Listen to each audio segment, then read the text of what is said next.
Onda baxın, siz deyirsiniz ki, biz baxırıq indi alfa dalğasındadır, yoxsa tetada. Buna necə baxırsınız? Görən kimi baxırsınız, yoxsa onu Pasiyentin həmin hipnoz əsnasında verdiyi reaksiyalara əsasən bilmək olur hansı dalğadadır. o ikinci mərhələdə. Hə, hipnoz əsnasında bilmək olur ki, hansı dalğadadır. Yəni təxmin eləmək olur. Aparat qoşmur təbii ki. Yəni nümunələrlə bilə bilirik. Yəni çoxlu eksperimentlər apardığımız üçün bilə bilirik ki, hansı dalğadadır. Aha, o dəqiqə bilinir. Bəs gəlmək istəyirəm mövzuya, ego mövzusuna. Ego, egoist. Bunlar tamamilə mən bildiyim qədərilə də başqadırlar, amma çox səhv salınırlar. Bu haqqda nə deyə bilərsiniz? Mən burada Sigmund Freuda istinad eləmək istəyirəm. Ona görə bizim beynimizi idarə edən 3 əsas ana mexanizm var. ID, ego və superego. ID nədir? Bizi var eləyən duyğular, instinktiv duyğular, hansı ki biz anadan olduğumuz zamandan etibarən var. Məsələn, ehtiras, sevgi, aclıq, yemək istəyi və s. Bunlar hamısı biz anadan olandan var.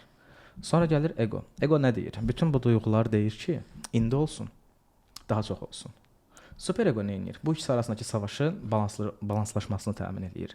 Məsələn, kənar nə deyər? Yox, indi alınmaz. Bəlkə sonraya qalsın. Bu ikisinin mübarizəsi də superego adlanır. İnsanlar egonu yanlış anlayırlar. Ego narsizm xüsusiyyəti ilə əlaqələndirirlər. Yox, o ayrı bir şeydir. Var özgüvən, indi belə deyək, var egoizm də. Özgüvən bilgi ilə doludur, egoizm isə boşluqla doludur. Yəni özgüvənli mən həll eləyəcəm. Məsələn, deyək ki, 14 yaşında və yaxud da ki 16 yaşında bir uşaqdır. Dərsini oxumur, valideyn gəlirdi ki, həll elə, oxu da dərs imtahanı az qalıb. Mən universitetə qəbul olmuşam da, həddən artıq özünə inan. Bu artıq egoizmdir.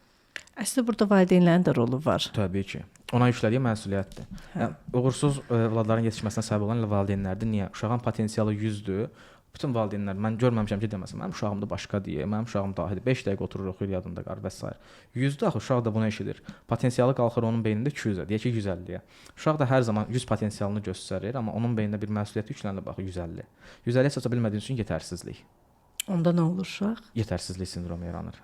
Əl atdığı işim heç bir alınmır, heç vaxt məmnun olmur. Bu davam eləyir. Bəli, həyatı boyu davam eləyir. Yaşlar getdikcə çox maraqlıdır onda. Onda biz egomuzu necə ələ ala bilmərik? Əslində psixologiyada bu termin yoxdur, nəfs anlayışı.